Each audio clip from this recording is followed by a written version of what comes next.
Cooking sous vide always involves 5 basic steps: preparation, packaging, choosing a cooking temperature, cooking for an appropriate time, and then storing or finishing the cooked food. These 5 steps also form the structure of this course, with each step corresponding to a course module.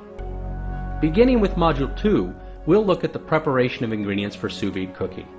Fundamentally, this is no different than for any other method of cooking, but there's some tips and tricks to learn that will make preparation easier. Then, in Module 3, we'll look at the options available for packaging food. Usually this involves sealing ingredients in food-grade plastic bags and removing surrounding air, but sometimes rigid containers such as canning jars, or even no packaging at all, is the best way to cook food sous vide. Modules 4 and 5 answer the 2 most important questions when cooking sous vide.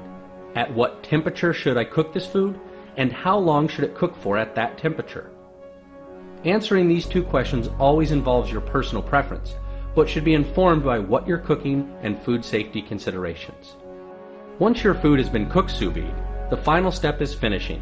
Sometimes this can mean portioning, repacking, and preserving food to use later, but more often this is about doing something to make the food delicious.